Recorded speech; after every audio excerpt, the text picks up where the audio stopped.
Hey everyone. So, you've probably heard this term green wave thrown around a lot, especially since the last Malaysian election.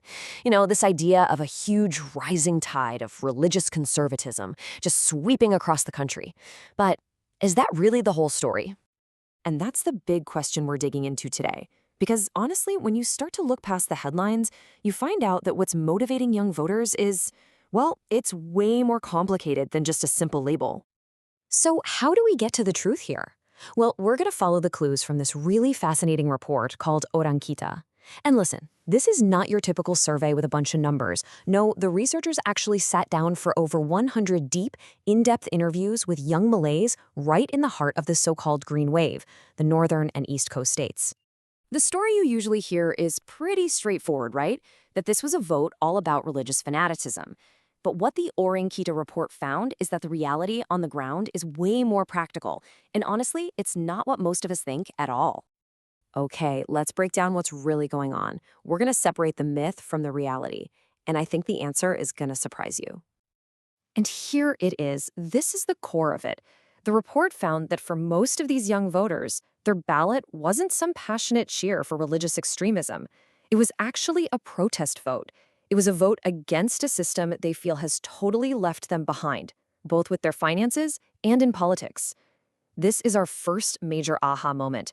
If this breakdown is giving you a clearer picture, go ahead and hit like and subscribe so you'll always stay ahead on Malaysia's biggest issues. So, what does that economic anxiety and political frustration actually look like for them? Well, it really just boils down to two things: what's in their wallets and what's happening in Putrajaya. For a lot of university graduates, this number right here, this is their reality.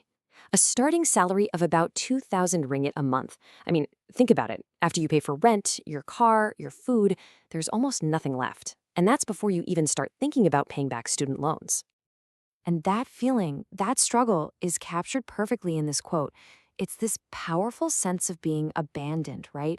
Like all the country's progress and money, it just isn't reaching them, especially if they're living outside of the big cities. And then there's the political side of it, the frustration. I mean, just imagine watching these endless power struggles, seeing all these promises for reform get broken again and again, and feeling like the law just applies to some people but not others. All of this has just created a deep, deep loss of trust in the entire political system. So, when they voted for a different coalition, it's not because they were diehard fans. It was a form of passive resistance. It's kind of less like passionately joining a new team and a lot more like firing the manager who keeps losing you the game. Okay, but wait, if it's not all about religious extremism, where does faith fit into this picture? Well, this is where it gets really, really interesting. For these young people, Islam is more than just a faith. It's a huge part of their identity. It's the framework for how they think society should work. See, from their point of view, Malaysia's democracy is flawed. It's got bugs. They worry that Western ideas like secularism and liberalism are chipping away at their culture. So when they talk about Islamization, they see it as a protective shield. It's a way to fix a broken system and protect their identity, not a weapon for aggression. And the report makes a really critical point here. Just because many of them want an Islamic framework in government, that does not mean they'll blindly follow a political party. In fact, a lot of them feel that political parties can twist religious teachings to push their own agendas. So if those are their frustrations, where are they getting all their information from? And maybe more importantly, what kind of future are they actually hoping to build? Their world is almost completely online. TikTok, Instagram, that's where they're getting their news and having political discussions. And while these platforms give them a voice, they also create these powerful echo chambers, They just end up reinforcing what they already believe and shutting out different points of view. And here's the thing. When the government tries to step in by taking down their posts or blocking accounts, it usually just backfires. It doesn't fix the real reason they're angry. It just makes them trust the government even less and feel like they're being silenced, not heard. So what's the crucial takeaway here? If you strip away all the political labels, what they're asking for is, well, it's something we can all relate to. They want a fair shot at a good life. They want a government they can actually trust, an education system that leads to a decent job, and a real say in the policies that are shaping their lives.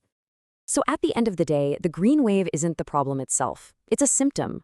It's a massive flashing red light signaling this deep economic anxiety and huge political disappointment that a massive part of Malaysia's youth is feeling. Thanks for watching. You can join thousands of other Malaysians who want clarity, not confusion. Just tap like, hit subscribe, and let's keep making sense of all this together.